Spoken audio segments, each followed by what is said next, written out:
एक बंदा न सी ਉਹਨੂੰ ना बड़ा गुस्सा अपने आप ते चढ़ना ਜਦੋਂ भी किसी नाल कोई गल करनी ना तो ਉਹਨੂੰ बड़ा गुस्सा आ जाना। वो बड़ा जज्बाती होवे करे तो वो ना इस तरह ना एक दिन ना अपने जज्बात तो तंग हो के ना तो एक बंदे को गया कोई मशवरा लिया भी यार मैनू गुस्सा बड़ा आउंदा ते जेड़ा भी कोई मेरा कोई सज्जन बेली भैन भरा है ना जो गुस्सा आउंदा तो मेरा तलक खराब हो जाता। उन्हें आख्या भी तू ना वो फलां अल्लाह का एक प्यारा बजुर्ग है तो वो कोल चला जा तो वो जाके कोई मशवरा मंग कोई तेनों अच्छा मशवरा दे देन। उन्होंने बजुर्गों को गया जाके तो उन्होंने आंदा भी मैनू गुस्सा बड़ा आउंदा वे तो मैं गुस्से में ना बड़ा बुरा भला बोल जाना वा तो मैनू कोई ऐसा हाल दसो कि जिहड़ा मेरा गुस्सा खत्म हो जाए तो मेरा तलक भी बच जाए, लोग जिहड़े मेरे तो नाराज़ भी ना हो। वो बजुर्गों ने आख्या भी तू इस तरह करना जदों भी तेनों गुस्सा आवे ना जंगल दे विच चले जाना, कोई एक दरख्त वेख ला कोई वड्डा सारा ਉਹਦੇ ਵਿੱਚ तू एक किल ठोक आना तो आन के जवाब देना, उन्नी देर तक उस गल का तू जवाब नहीं देना किसी को। उन्हें भी इस तरह करना जो उन्होंने गुस्सा आना ना उन्हें जंगल चले जाना जाके उस दरख्त दे विच ना एक किल ठोक के तो वापस आ जाना। वापसी आउंदियां कोई झट गुजर गया होंदा सी, उहदे च ना कुवत बर्दाश्त जिहड़ी सी ना वधदी रही, गुस्सा खत्म हुंदा रहा।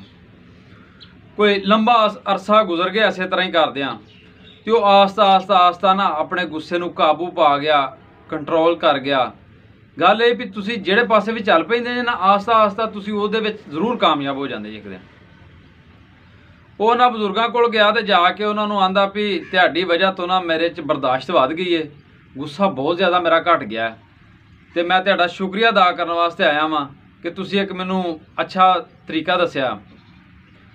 वो जो बजुर्ग से उन्होंने कहा शुक्रिया अल्लाह पाक का अदा कर भी जिन्हें तेनों हौसला तो बर्दाश्त दी है तो बाकी वो किल जो दरख्त ठोके सन मैनू उत्थे खड़ सकन। उन्हें आख्या जी ठीक है आ जाओ। वो बंदा ना उत्थे लै गया बजुर्गों को तो उन्होंने आख्या भी जिन्हें भी किल ठोके ना दरख्त दे विच एक किल कढ़। उन्हें ना कोई 2000 किल उस दरख्त दे विच ठोक दिता। एक एक करके वो किल कढ़दा रहा, सारे किल कढ़े। जो किल कढ़े ना तो पूरा दरख्त दागदार हो गया सी, थां थां ते सराख हो गए सन। बजुर्गों ने आख्या कि तेरे गुस्से दे विच भी तू जो गुस्से का लफ्ज़ लोगों नाल बोलदा सा ना उन्हां दे दिलों ते भी तेरे वास्ते इस तरह दाग बनते रहे ने जिस तरह के दरख्त ते बन गए ने दाग। हुण दाग जिहड़े ने खत्म नहीं हो सकते, काफ़ी अरसा लगे दा टाइम लगे दा ते फिर दाग भरन दे।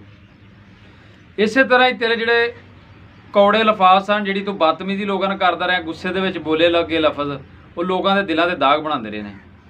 वो बंदा ने अल्लाह पाक का शुक्रिया अदा किया, अल्लाह पाक अगे माफ़ी मंगी कि यार अब्बा मैनू माफ़ कर दो। सारे लोग इकट्ठे किए, उन्हें अगे भी माफ़ी मंगी कि अगर मैं तुहाडा किसी का दिल दुखाया तो मैनू माफ़ कर दिओ। इसे तो आखते हैं कि गुस्सा सलाम दे विच हराम है। गुस्से दे विच कोई भी काम कीता जिहड़ा हुंदा ना वो चंगा नहीं हुंदा, हमेशा उसदा रिजल्ट बुरा ही निकलदा हुंदा वे। तो इस तो करके जिहड़े भरा गुस्सा करते ना थोड़ी जी बर्दाश्त करने की कोशिश करो, आस्ता आस्ता तुसीं भी बर्दाश्त वाले पासे चले जाओ तो किसी को कोई भी बुरे लफ्ज़ ना बोलिया करो, परहेज़ करिया करो थोड़ा जा। तो बाकी मेरी दुआ है जिथे भी वसो खुश वसो, अल्लाह पाक तुहानूं कामयाब करे, अल्लाह पाक तुहाडा हामी नासर हो।